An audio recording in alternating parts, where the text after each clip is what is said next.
Donc, dans le cadre du stage de fin d'études que j'effectue au sein de Pays et Quartiers de Nouvelle-Aquitaine depuis mars, je mène une étude sur les enjeux de développement économique dans les démarches et projets alimentaires de territoire en Nouvelle-Aquitaine. Avant de commencer, j'ai ajouté un lexique avec des définitions assez simples, des mots et acronymes que je vais utiliser lors de ma présentation. Et donc, pour introduire le propos, je voulais commencer par rappeler le contexte de la mission. Pourquoi cette mission de stage, finalement? Donc, c'était avant tout une demande des copilotes. D'un côté, la DRAF, un organe représentant de l'État, et de l'autre côté, la DATAR, la région Nouvelle-Aquitaine, pardon, de nous voir travailler, PQNA, sur la dimension économique des démarches alimentaires de territoire. Et donc, lors de nos discussions, ils avaient émis 2 principaux constats au préalable. Le premier, c'était un défaut d'appréhension de la dimension économique dans les démarches alimentaires de territoire et une difficulté à y associer des opérateurs économiques.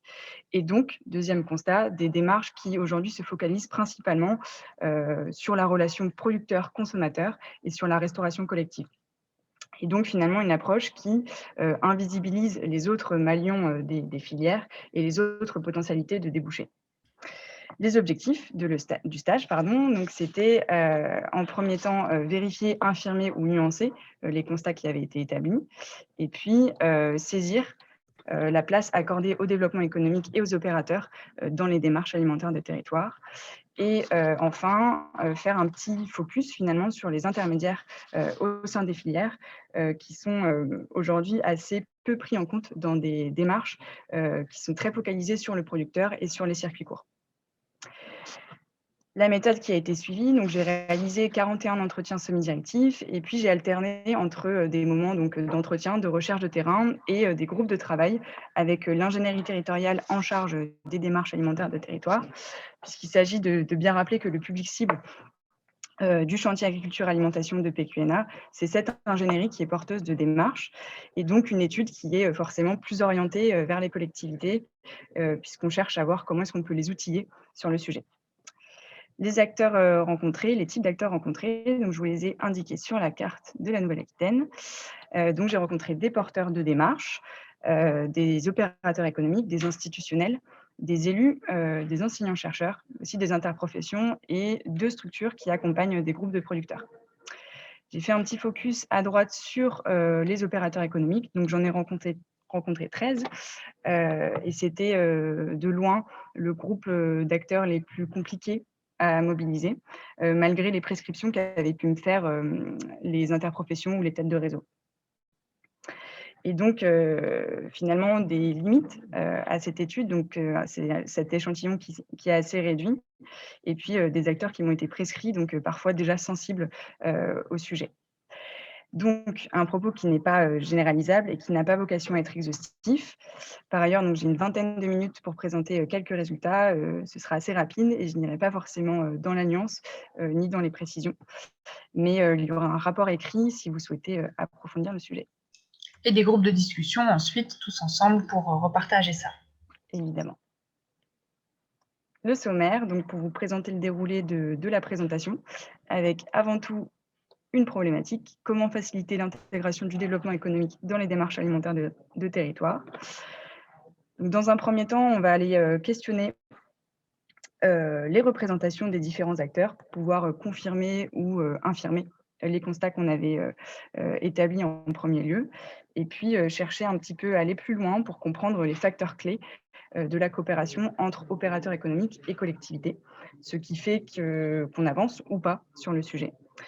Et puis enfin, proposer des pistes d'action pour voir comment est-ce qu'on peut faciliter l'intégration du développement économique dans les démarches alimentaires de territoire. Première partie, le développement économique local et les démarches alimentaires de territoire. Quelle représentation? Avant tout, une composante difficile à investir pour les collectivités. Donc, un des premiers éléments qui est ressorti des entretiens que j'ai pu mener avec les porteurs de démarches, c'était une critique du cloisonnement du développement économique. Ils remettent beaucoup en question l'approche d'un développement économique pur, qui serait essentialisé uniquement autour de la valeur ajoutée. Et eux le perçoivent davantage comme un ensemble en mouvement, une dynamique, un processus qui participe à l'attractivité du territoire dans sa diversité. Et finalement, selon cette approche, le lien entre développement économique, local et démarche alimentaire de territoire semble un petit peu plus facile à effectuer, car, finalement la démarche a pour objectif d'impulser des dynamiques, dans le système alimentaire local. Le deuxième point, c'est la question des indicateurs. La question de la mesure du rapport entre développement économique local et démarche alimentaire de territoire. Aujourd'hui, il y a assez peu d'indicateurs qui sont mobilisés dans les démarches, souvent parce que les porteurs de PAT considèrent que les indicateurs économiques classiques sont insuffisants. Ils souhaiteraient prendre davantage en compte des éléments qualitatifs et ou parce qu'ils n'ont pas toujours connaissance des autres indicateurs qui existent sur le sujet et donc une prise de recul qui est assez difficile sur le rapport développement économique et démarche alimentaire de territoire. Une diversité d'approches une diversité d'approches au sein même ou dans les collectivités qui dépend d'une multitude de facteurs. Donc ça peut être les moyens humains et les priorités qui sont établis dans la collectivité, mais également la formation et la sensibilité des chargés de mission sur le sujet. Le service qui est en charge de la démarche au sein de la collectivité, la capacité également à appréhender la transversalité du sujet. Et puis un élément important, c'est le portage politique pour la démarche ou pas, puisque comme nous le rappelle une porteuse de démarche alimentaire de territoire, l'agriculture et l'alimentation surtout ne sont pas toujours des enjeux prioritaires pour la collectivité. Ensuite, une forte hétérogénéité des représentations pour les opérateurs économiques. Puisque finalement, quand on aborde les aspects de développement économique dans le cadre de ces démarches, le propos se cristallise assez rapidement sur l'intégration des opérateurs économiques vraiment en tant que tels. Donc on va plutôt aborder dans la suite de la présentation ce prisme-là, donc vraiment avec un focus sur les opérateurs économiques. Alors, le premier point que je voulais rappeler, c'était finalement que le paysage de l'agroalimentaire est composé en majorité de TPE et PME. Donc ça casse un petit peu avec l'image du gros groupe de l'agroalimentaire qu'on peut avoir, qui existe évidemment, mais qui n'est pas le seul. Des visions différentes du local. La majorité des interrogés, des personnes que j'ai pu rencontrer, m'ont expliqué qu'elles s'approvisionnaient en local, mais selon leurs propres critères. Donc parfois, elles ont établi un rayon kilométrique où elles se basent sur des limites administratives, comme les départements ou même la région. La région peut être locale pour certains opérateurs économiques, ou alors elles se basent plutôt sur des bassins de production et consommation. Mais les zones de commercialisation sont souvent beaucoup plus lointaines. Troisième point, c'est que rares sont les opérateurs économiques structurés à l'échelle d'une démarche, d'un PAT. Mais un tiers des personnes que j'ai interrogées m'ont expliqué qu'elles travaillaient sur des canaux de commercialisation ou d'approvisionnement assez différents et que parfois, elles pouvaient avoir en parallèle plutôt des canaux classiques, donc des circuits assez classiques, souvent longs, avec pour destination une commercialisation hors territoire. Et puis en parallèle, des circuits de proximité, parfois plus courts, et elles ont parfois mis en place des gammes ou des marques locales. Donc finalement, une hybridité qui prouve la compatibilité de différents modèles. Par ailleurs, les opérateurs économiques que j'ai rencontrés m'ont également rappelé qu'il existait aujourd'hui différentes demandes, donc un besoin d'une offre tout autant différenciée. Et ils m'ont également rappelé que c'était bien eux qui décidaient à la fin de leur orientation stratégique. Et c'est également ce que m'avait rappelé une interprofession en précisant qu'on ne fera jamais à la place d'eux, comme j'ai pu l'indiquer en citation. Finalement, ce qu'il faut retenir de tout ça, c'est qu'on est sur un engagement a priori compliqué pour les deux parties sur ce sujet du développement économique et sur l'alimentation locale. Mais il y a des volontés d'agir. Donc, côté collectivité, un peu porté par essence par ces collectivités qui ont mis en place des démarches alimentaires de territoire. Et puis, pour certains opérateurs économiques, également une volonté d'agir, puisqu'ils reconnaissent le besoin de travailler sur la question du local. Ils reconnaissent ce besoin pour différentes raisons. Parfois parce qu'ils ont conscience de l'interdépendance des différents maillons qui composent les filières et donc une nécessité d'agir pour le maintien de l'agriculture et pour le maintien des différents savoir-faire. Et cet aspect-là soulève un petit peu la question de l'agriculteur multicasquette qui produit, qui transforme et qui peut commercialiser également, donc qui endosse plusieurs activités. Le deuxième point et la raison qui explique aujourd'hui la volonté d'agir des opérateurs économiques sur la question du local, c'est finalement certains ont identifié des intérêts et des avantages à travailler sur le local.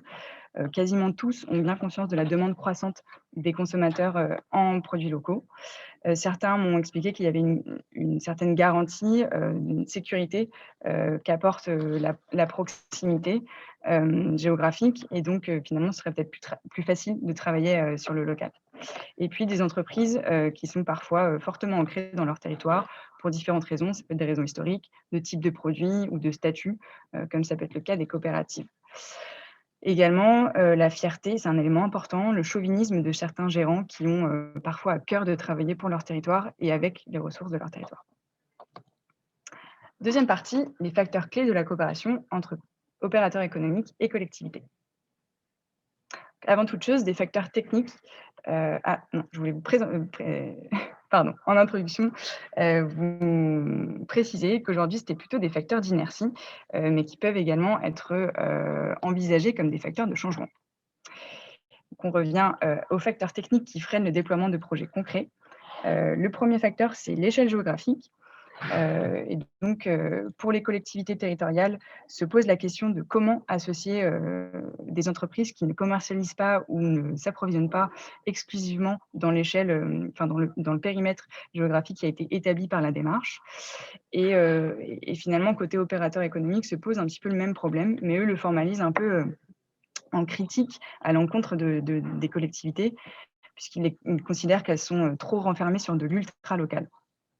Et puis un élément qui est aussi important, c'est l'absence de définition du local qui pose problème pour les opérateurs économiques et qui complique d'autant plus l'approche du sujet. Ils m'expliquaient déjà que pour eux, le local était une notion économique assez complexe. Le deuxième facteur clé, c'est la question de l'organisation. Donc un élément qui est assez commun,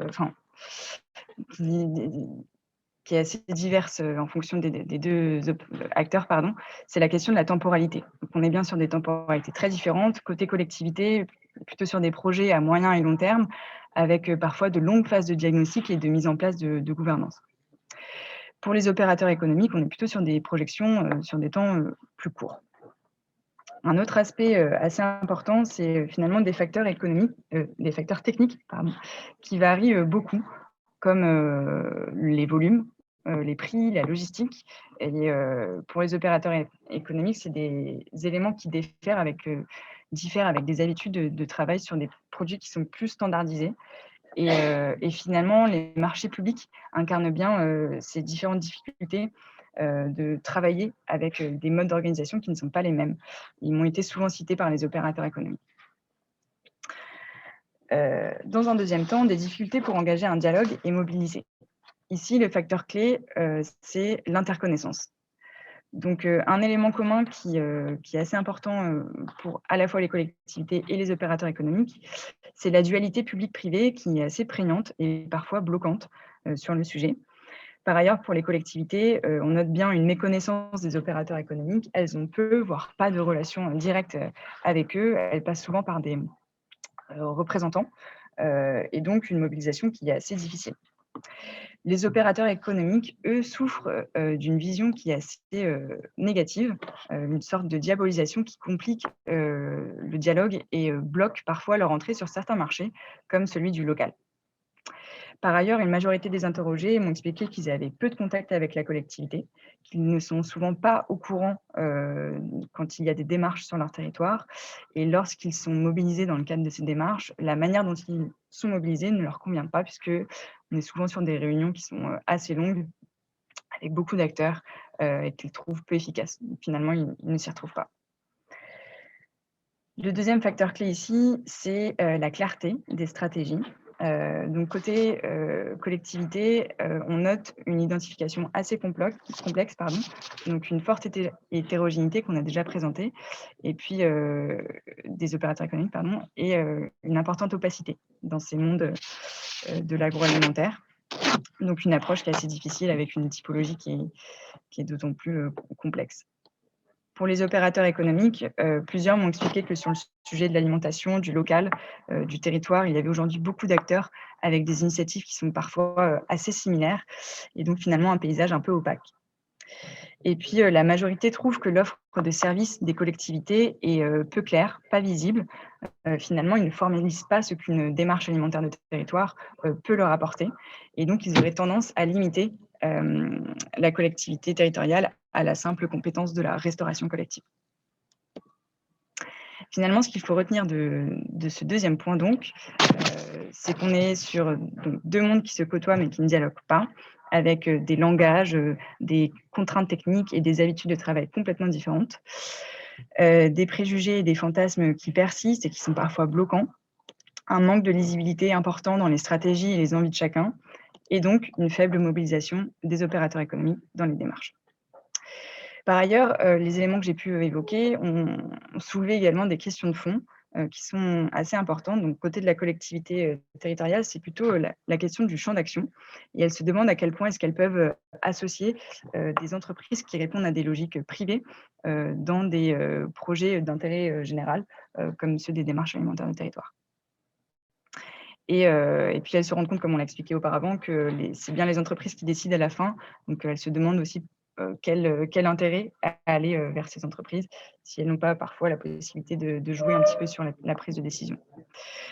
L'autre point, c'est la légitimité des porteurs de démarches à dialoguer avec des opérateurs économiques. Et puis côté, collectivité, un élément important, c'était, la question de l'engagement.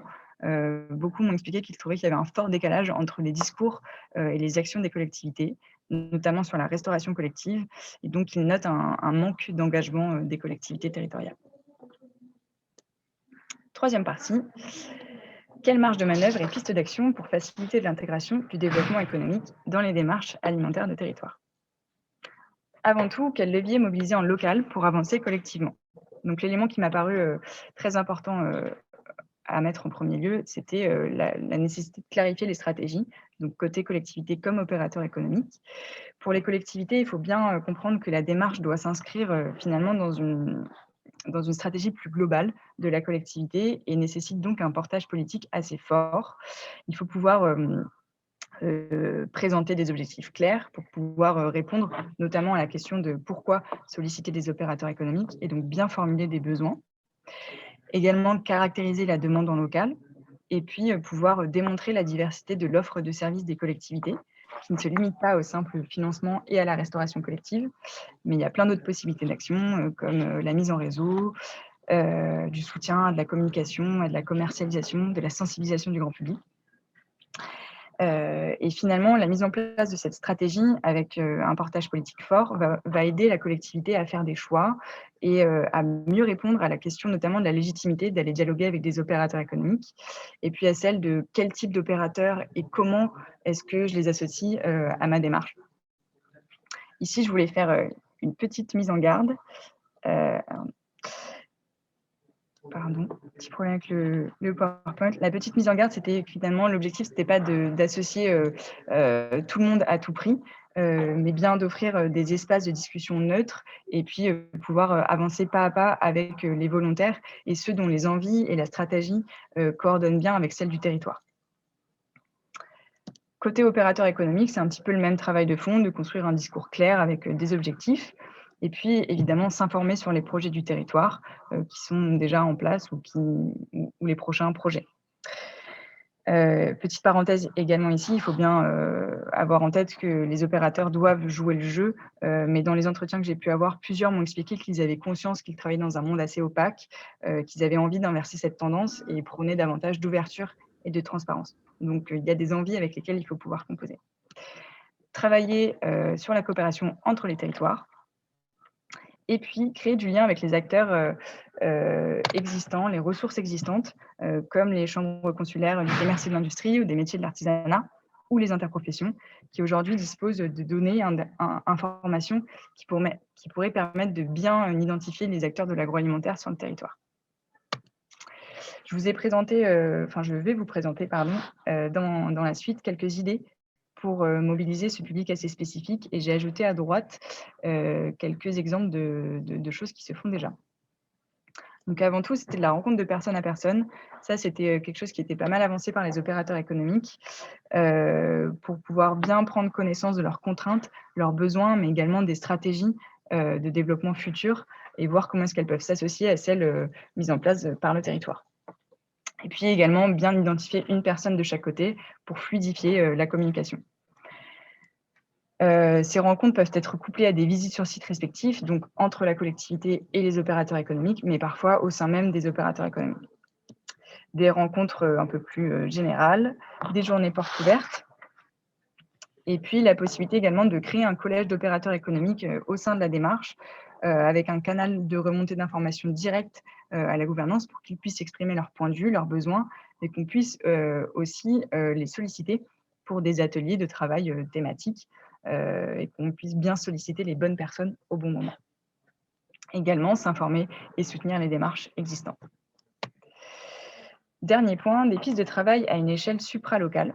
Donc, on a vu que la question de l'échelle géographique était assez importante. Et sur le sujet du développement économique et des démarches alimentaires de territoire, il y a un besoin de travailler à différentes échelles, et notamment une échelle un petit peu plus large que celle des territoires, notamment sur la question des indicateurs.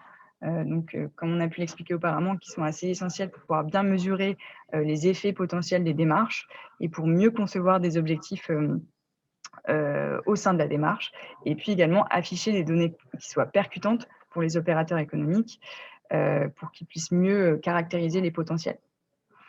Or, aujourd'hui, les porteurs de démarches n'ont ni le temps ni l'expertise de mettre en place ces indicateurs, mais il existe des institutionnels à une échelle un peu plus large, comme la DRAF ou la DATAR notamment, qui disposent d'outils et qui seraient plus en capacité de pouvoir produire certaines de ces données. On voit bien ici la pertinence d'un soutien d'une ingénierie supralocale. Et puis le dernier point, c'est la question de la formation et de l'accompagnement des porteurs de démarches sur les sujets donc plutôt en lien avec l'économie, pour faciliter leur dialogue avec les opérateurs, mais également faciliter leur rentrée dans les stratégies de développement des entreprises.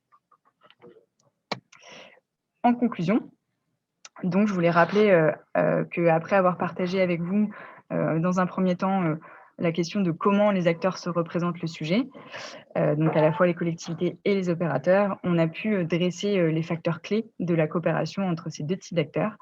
Et puis, on a établi des pistes d'action pour faciliter, améliorer cette coopération. Il me semblait également assez important d'évoquer une question de fond qui a été soulevée, et principalement par les opérateurs économiques, c'est celle du risque et de finalement qui prend le risque et à quel point la collectivité peut endosser, amortir le risque qui sera pris par les opérateurs économiques lors de changements de logique d'approvisionnement ou de commercialisation. Et enfin, pour conclure véritablement, c'était donc un premier travail pour Péquiona sur le sujet qui a permis de poser des bases de compréhension, de réflexion, et donc qui doit être poursuivi, et notamment au travers des pistes de travail que j'ai évoquées, et avec un enjeu qu'on voit assez fort dans le lien avec l'ingénierie supralocale, notamment. Voilà, merci beaucoup pour votre écoute, et puis je reste à votre disposition pour un petit temps de questions ou même de remarques, si vous en avez. Merci beaucoup, Valentine. C'était timing parfaitissime, vraiment au top. Est-ce que certains d'entre vous, certaines, ont peut-être des questions, des précisions? Je sais que tu es passé vite sur les exemples.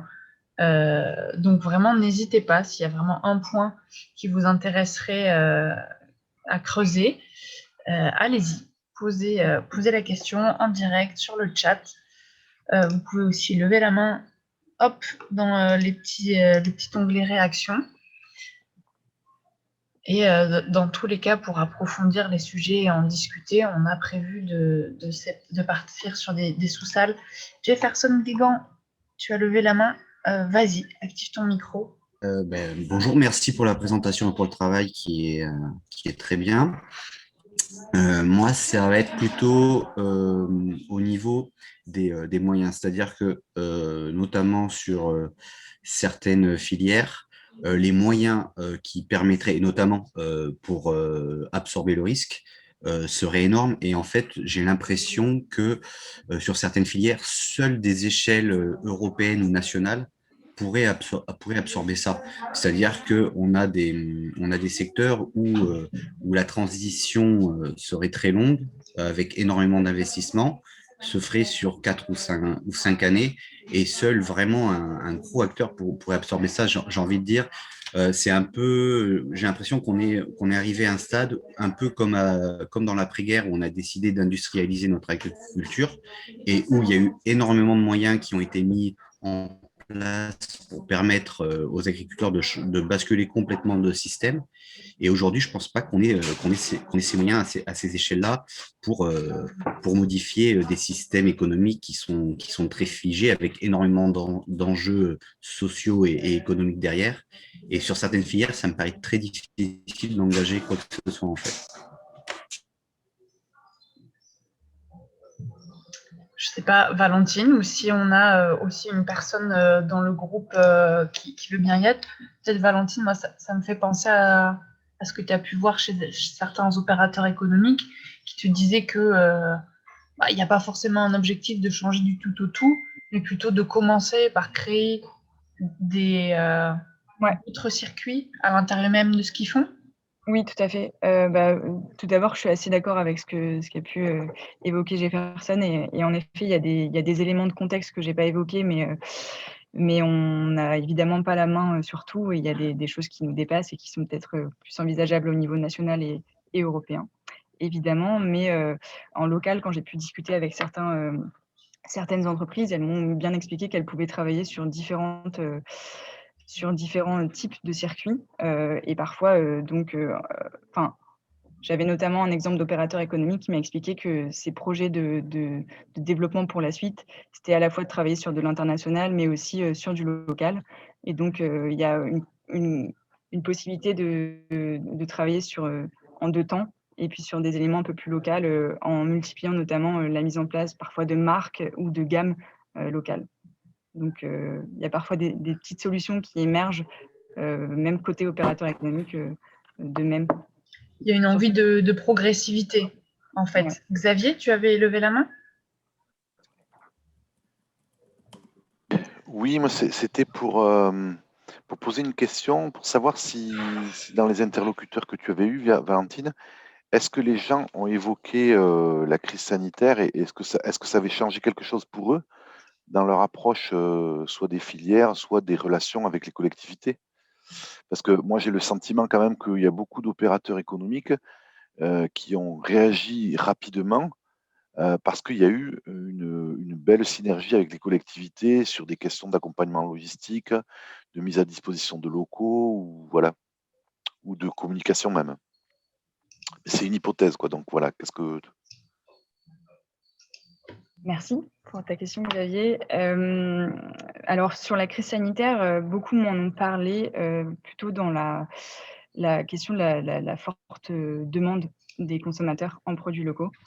Ils ont bien pris conscience qu'il y avait eu un petit changement de paradigme avec la crise sanitaire et une demande qui était vraiment croissante et importante, et ils en ont pris conscience à ce moment-là.